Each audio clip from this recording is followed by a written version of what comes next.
শ্রী শ্রী সারদা মা যে তার সন্তানদের রান্না করে খাওয়াতে ভালোবাসতেন এ তো আমরা জানি, কিন্তু এই যে একেবারে উলট পুরাণ। সারদা মাকেই মোচার চপ তৈরি করে খাওয়াচ্ছেন কে? না পূজনীয় ব্রহ্মানন্দ মহারাজ। সারদা মাকে দর্শন করতে গেলে একটু ভয় ভয়ই থাকতেন রাখাল মহারাজ। পবিত্রতা স্বরূপিনী আমাদের মাকে প্রণাম করতে গিয়ে রাখাল মহারাজের শরীর কাঁপছে, এমন দৃষ্টান্তও আছে। ফষ্টি নষ্টি প্রিয় এই রাখাল মহারাজ আবার সারদা মাকে চপ তৈরি করে খাওয়াচ্ছেন, এমন স্মৃতিও উজ্জ্বল হয়ে আছে স্বামী শঙ্করানন্দ মহারাজের কাছে। সেটা ছিল 1912 সাল। স্বামী শঙ্করানন্দ মহারাজ তখন রাখাল মহারাজ অর্থাৎ স্বামী ব্রহ্মানন্দ মহারাজের সেবক এবং একই সাথে সেক্রেটারি। আছেন তারা সবাই তখন কাশীর অদ্বৈত আশ্রমে।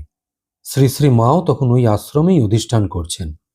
হঠাৎই রাখাল মহারাজ শঙ্করানন্দ মহারাজকে বললেন, দেখ অমূল্য, মাকে আর চপ তৈরি করে খাওয়াতে হবে। কিসের চপ? না মোচার চপ। সাথে সাথেই আনন্দের সঙ্গে শঙ্করানন্দ মহারাজ বাজার থেকে মোচা ও আলু কিনে আনলেন, সিদ্ধ করলেন। মোচার ভিতরকার পুর।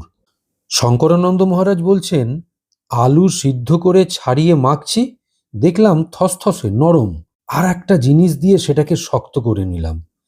এবারে চপ তৈরি করে একটা থালায় সাজিয়ে ঠাকুর ঘরে নিয়ে যাওয়া হলো। মা তখন পুজো শেষ করেছেন।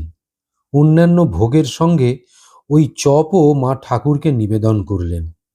পুজোর পর অন্য প্রসাদের সাথে ওই চপ প্রসাদও মা খেলেন। খুব ভালো লেগেছে মায়ের, সে এক কাণ্ড। গোলাপ মাও খেলেন। চপ তো খুব মচমচে হয়েছে, খেয়ে তারিফও করলেন। বিকেলবেলায় ওপরের বারান্দা থেকে গোলাপ মা আমায় জিজ্ঞেস করছেন, হ্যাঁ অমূল্য, এত চমৎকার চপ কি করে তৈরি করলে? কেমন মচমচে, খুব সুস্বাদু। ব্রহ্মানন্দ মহারাজ তখন বারান্দায় দাঁড়িয়েছিলেন, আমায় চোখ টিপে দিলেন। আমি চুপ করে রইলাম, কোনো উত্তর দিলাম না। ব্রহ্মানন্দ মহারাজই উত্তর দিলেন, গোলাপ মা, তোমরা ভেবেছ তোমরাই ভালো রান্না করতে জানো, এখন দেখো আমরা তোমাদের চেয়ে ভালো রান্না করতে পারি। কিন্তু এত মুচমুচে সুস্বাদু চপ তৈরি হলো কি করে? প্রণালীটাই বা ঠিক কি ছিল? এটা জিজ্ঞেস করেছিলেন ব্রহ্মানন্দ মহারাজ।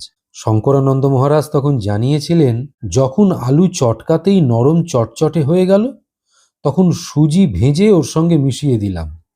মশলাও ভেজে গুঁড়িয়ে পুরের সঙ্গে ঠেসে নিয়েছিলাম। এরকম কত মধুর স্মৃতি না জড়িয়ে আছে স্বামী ব্রহ্মানন্দ মহারাজকে নিয়ে।